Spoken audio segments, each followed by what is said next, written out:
রাধে রাধে বন্ধুরা, তোমরা সবাই কেমন আছো? তোমাদের কাছে আবারও একটা নতুন ভিডিও নিয়ে চলে এলাম। এই দেখো বন্ধুরা, আমরা সবাই যাচ্ছি কন্যাকুমারী। হ্যাঁ বন্ধুরা, তামিলনাড়ু থেকে কন্যাকুমারী বেশিটা তফাৎ নয়। ট্রেনেতে করে প্রায় 8 থেকে 9 ঘন্টা রাস্তা। আর আমরাও একদিন হঠাৎ করে বেরিয়ে পড়লাম, কন্যাকুমারী যাব, সেই জন্য আমরা চলে এলাম। এই যে কোয়েম্বাটুর স্টেশনে চলে এসেছি সবাই মিলে। আমরা নাগারকুল স্টেশন পর্যন্ত যাব কোয়েম্বাটুর থেকে। আর কোয়েম্বাটুর থেকে নাগারকুল স্টেশন প্রায় 8, সাড়ে 8 থেকে 9 ঘন্টার তফাৎ দূরত্বে। আর আমাদের কোয়েম্বাটুরে ট্রেন ছেড়েছিল 7টা 40 প্রায় ওই রকম। আর আমাদের নাগারকুলের যেখানে ট্রেন থেমেছে সেখানে পৌঁছেছে কটা বাজবে, 5টাও বাজেনি, 4টে 45-এর মতো হবে। ওই টাইমে মানে ওখানে ট্রেনটা থেমেছে। আর দেখতেই পাচ্ছ কীরকম অন্ধকার, কতটা অন্ধকার। আর আমরা বাস স্ট্যান্ডের কাছে চলে এসেছি, মানে রেলওয়ে স্টেশনে হচ্ছে সামনের দিকটায় চলে এসেছি। এখানে হচ্ছে কল ট্যাক্সি আর সবই পাওয়া যায়। ওখান থেকে আমরা হোটেলে চলে যাব। আর হোটেল স্টেশন থেকে হোটেল প্রায় 45 মিনিটের মতো তফাৎ আছে। আর এই দেখতেই পাচ্ছ আমরা চলে এসেছি হোটেলে। হোটেলে কতটা অন্ধকার দেখো আমরা। আচ্ছা, এই দিকটা দেখো কতটা অন্ধকার। আর সামনে একটা চা দোকান আছে। আর সকালবেলা মানে চা দোকানটা খোলে। আর এই যে আমরা এই হোটেলটা নিয়েছি, এই চারিদিকটা দেখো কতটা অন্ধকার। প্রচুর, তখন কটা বাজবে, 5:30টার মতো বাজবে। আর এই যে আমাদের হোটেল বুকিং করা আছে। আমরা দুটো ফ্যামিলি গেছিলাম। আর আমাদের ব্যাংকটা দেখো তাড়াতাড়ি ঘুম থেকে উঠে পড়েছে। উঠে পড়ে ওর তো কি ফুর্তি। আর আমাদের বড় ব্যাংকটা দেখো সে কিরকম এসেই বসে পড়েছে সোফার মধ্যে। ও বলছে বলে আমাদের যেন যেই রুম নেওয়া হয় সেই রুমে যেন সোফা থাকে। হোটেল ম্যানেজারকে বলা হচ্ছে। আর দেখো আমাদের ব্যাংকটা ছুটতেছে। এই যে আমাদের রুম, দেখো বন্ধুরা। তারপরে চলে এলাম আমরা সানরাইজ দেখতে। আমরা যেখানে রুম নিয়েছি সেই রুম থেকে ঘাটটা এতে যেতে হবে, যে সমুদ্রের ঘাটটা, সেই ঘাটটা বেশিটা তফাৎ নয়। সরি, সমুদ্র ঠিক না, এটা দ্বীপ একটা, এটা মিনিট 5-এর তফাৎ। আর দেখতেই পাচ্ছ ঘাটের সামনে দু সাইডে কত রকমের দোকান বসেছে, ঠাকুরের জিনিসপত্র সব কিছু বসেছে। আর এখানে কি শাঁখের জিনিসটা প্রচুর পরিমাণে পাওয়া যায়, পাথর আর শাঁখ। এই দেখো বন্ধুরা, আমরা আস্তে আস্তে হচ্ছে সূর্য উঠে যাচ্ছে। আর দেখো সকালবেলা পরিবেশটা কত সুন্দর, কত নিয়ে বিবেকানন্দ রকটাকে কতটা যেন কাছ থেকে মনে হচ্ছে দেখো।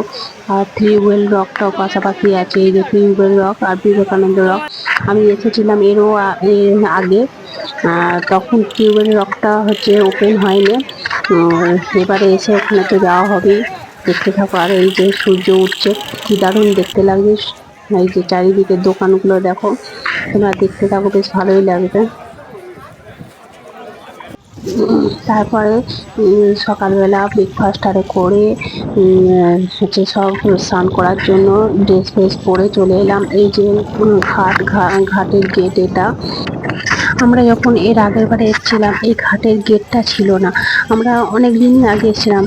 আমরা আসার পরেই হচ্ছে লকডাউন শুরু হয়ে গেছিলো, করোনা চালু হয়েছিল, তখন সেই সময়ে এসেছিলাম। আর দেখো বন্ধুরা কত সুন্দর লাগছে দেখতে, কি দারুণ লাগছে।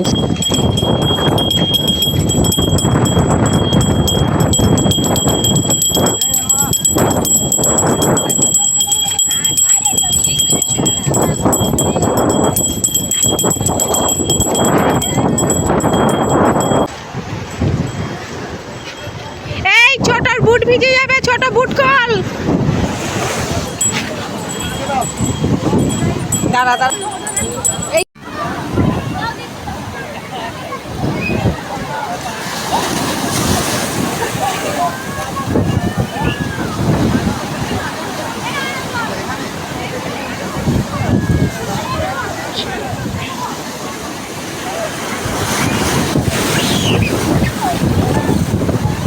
যাস না। তারপর আমরা স্নান টান করে এসে ফ্রেশ হয়ে দুপুরবেলা বেরিয়ে পড়লাম। কটার সময়, 1:30টাও বাজেনি, 1টার সময় করে বেরিয়ে পড়লাম খাওয়া দাওয়া করে। আর আমরা কি বিবেকানন্দ খাবে রকের তুমি? মধ্যে। আর কি খাবে? আর কি খাবে? ভাত আর চিকেন খাবে, তাই তো? তুমি একা হাতেই খাবে? আচ্ছা।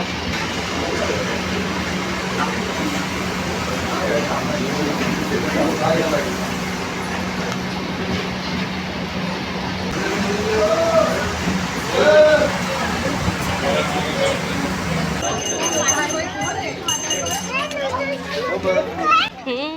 দেখো বন্ধুরা, আমরা খাওয়া দাওয়া করে বেরিয়ে পড়েছি। আর আমরা একটু তাড়াতাড়ি বেরিয়ে পড়েছি, কারণ 4টের সময় লঞ্চ ঘাট ক্লোজ করে দেবে। 4টের পর থেকে কোনো প্যাসেঞ্জার হচ্ছে বিবেকানন্দ রকের এতে নিয়ে যাওয়া যাবে না। আর এই যে দেখতে পাচ্ছ বেরিকার চারিদিকে, এইগুলো না যখন ফেস্টিভ্যাল টাইম হয় প্রচুর লাইন দিতে হয় এই জায়গাগুলো। আর আমরা তো ফেস্টিভ্যাল টাইমে যাইনি, আমরা অফ সিজনে গেছি, সেই জন্য আমাদের অতটা লাইন দিতে হয় না, তাড়াতাড়ি মানে আমরা চলে যাচ্ছি। কোনো তেমন একটা ভিড় নেই, জ্যামও নেই, কিছু নেই। আর সত্যি কথা বলতে কোনো আউটিংয়ে বা কোনো ভালো জায়গায় বেড়াতে গেলে ফেস্টিভ্যাল ছাড়া অফ সিজনে গেলেই আমার মনে হয় খুব ভালো হয়। বেশি ঝামেলা হয় না, কোনো লাইনের ব্যাপার থাকে না, কোনো কিছুরই থাকে না। তারপরে এই যে চলে এলাম টিকিট কাটতে, লঞ্চে উঠবো সেই জন্য টিকিট কাটতে মাথা পিছু 100 টাকা করে টিকিট নিয়েছে। আর এই যে দেখতে পাচ্ছ এইটা হচ্ছে ওয়েটিং রুম, যেখানে প্রচুর মানে ফেস্টিভ্যাল টাইমে না 2 থেকে 2.5 ঘন্টা 3 ঘন্টার মতো লাইনে থাকতে হয়, সেই জন্য এইখানে বসার মতো ঘরের পজিশন করা আছে। আর এই যে পাখা ফাঁকা সবকিছু ব্যবস্থা করা হয়েছে। আর দেখো তোমাদেরকে দেখাচ্ছি লঞ্চ ঘাটের এটা কত সুন্দর লাগছে না দেখতে। চলো দেখতে থাকো বন্ধুরা।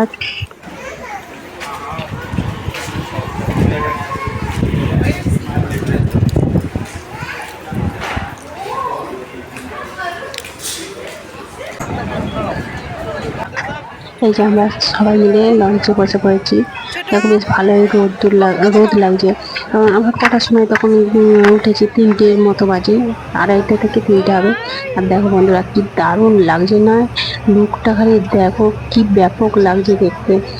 বেশিটা সময় লাগে না, 3 মিনিটের মতো সময় লাগে, তাও মনে হয় লাগে না, 2 থেকে 3 মিনিটের মতো সময় লাগে লঞ্চের মধ্যে। আর দেখো বন্ধুরা কত সুন্দর লাগছে দেখতে।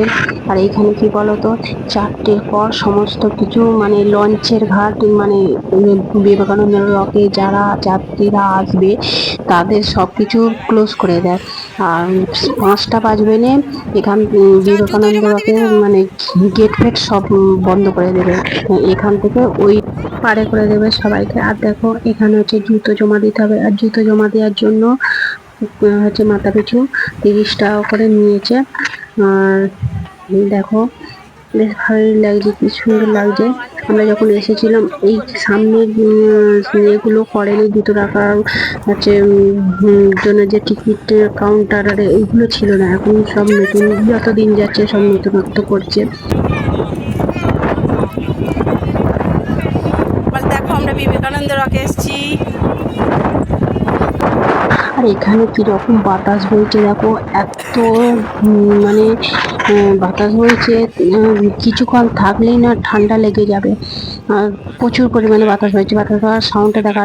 এই যে আমরা বিবেকানন্দ রকের ভেতরে সবাই মিলে দেখছি, তোমরা ভেতরের লুকটা খালি দেখতে থাকো, কত সুন্দর, কি দারুণ লুক, দেখতে থাকো একবার।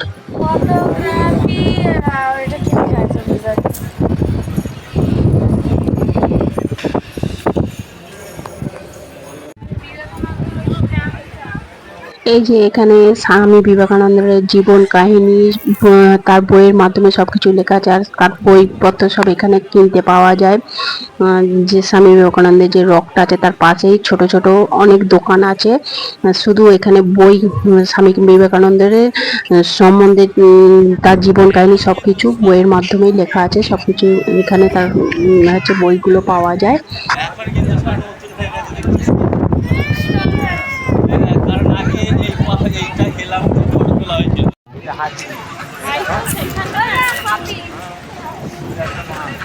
তারপর আমরা চলে যাচ্ছি তিরুবেল রকের দিকে। দেখো বন্ধুরা তিরুবেল রকের যে ব্রিজটা হয়েছে কি দারুণ দেখতে লাগছে না, ব্রিজটা খুব সুন্দর ব্রিজটা।